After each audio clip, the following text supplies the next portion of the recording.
I have no doubt in my mind that you're aware of the new feature YouTube added on their mobile app recently. The one where they'll have posts from a bunch of random people having either Instagram posts, essentially, or SAT style multiple choice questions on them. Putting my tinfoil hat on, I'm certain that 96.69% of the people that see those really just skip past them or either hit the dislike button hoping that they won't be featured to them or won't be suggested to them anymore. I mean, that's what I do.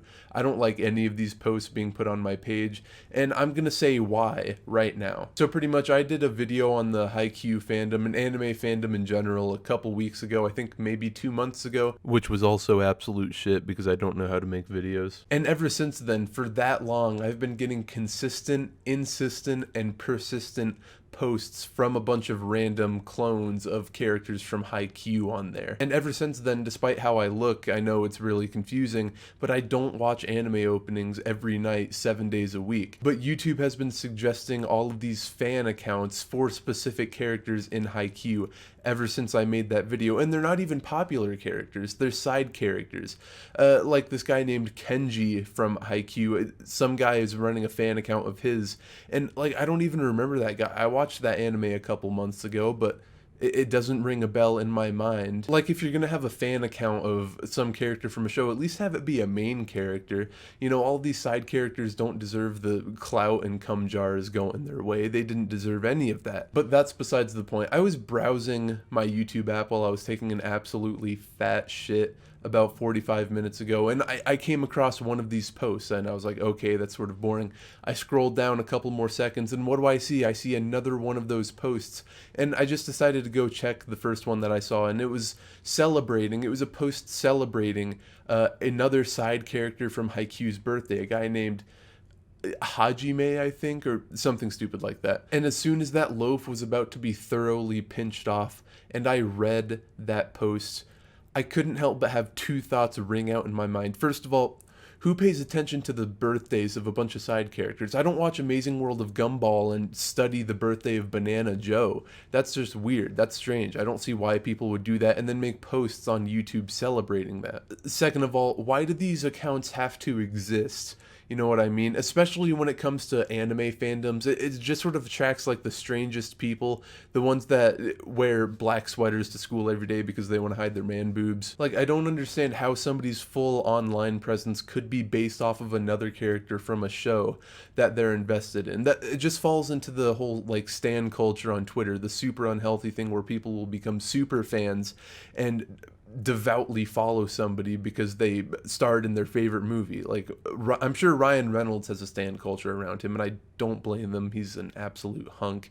He has a jawline made of steel. If I had to be gay for one day, I would hook up with Ryan Reynolds, if he would take me, of course. But anyway, I said that there was another level to this Dante's Inferno, so I scrolled back down after the loaf was pinched, and I clicked on this other account, and it was an absolute novel. It was so long, I almost didn't want to read it, but I was committed. I wasn't going to do anything for the next 30 seconds, so I decided to give it a read. And I'm just going to read a little excerpt from this work of art, just so you can get an idea of what we're working with.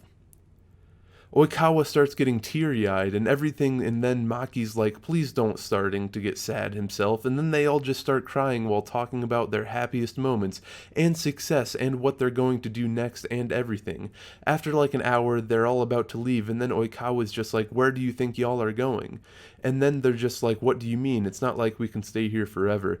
And then Oikawa's like, hands in, dumbasses. The first thing I think of when I read this is how a 5th grader would tell a story that they're really emotionally invested in. You know, they don't really know how to form sentences, so they'll start everything with, and they were like, and she was like, and he was like, even if it has nothing to do with what they're doing. And I see the exact same grammatical structure right in this post over here. And that backs up my hypothesis that all of these fan accounts are indeed run by very little children that don't know what they're doing and are maybe trying to clout chase because they're representing a fan club for their favorite character. But then again, it's a side character, like I said, so who really cares? It's sort of funny because on this post it says it's a headcanon, and of course headcanon means that the canon is made up in the heads of the fans. And if you look up what headcanon means on Google, you'll see that they're referring to the fan group as something as intense as this fandom. And I think that really speaks volumes about what group is being represented, because really, You see every group that runs a fan club for somebody is just this unhealthily obsessed loser, especially when it comes to anime. Like, I hate to be an anime hater, but I watch it too, but the fan base is like very, very strange for whatever it may be. A lot of people hold the completely valid philosophy that if they're not attacking you, if they're not hurting you, why would you go after them? Why would you speak out against a group? And while this is a completely fair thing to say, I think it's also fair to say that they were, while not attacking me, causing harm. Because as we all know, a bathroom is a place where you can let down your guard. When your dog is pooping in front of you, he stares at you for comfort, but we stare at the wall of our bathroom for comfort. And when you invade somebody's bathroom and ruin their absolutely delicious shit, you need to be talked to. You need to be sat down in timeout corner and told, you need to fix this, and I'm gonna point out what you need to fix. Never ruin a man's shit, please. But yeah, no, this isn't some coming of the Antichrist kind of stuff. It's not an apocalyptic event. It's just me throwing some lighthearted criticism at it because it absolutely ruined my fat dump. But yeah, no, that's all I have to say. Peace.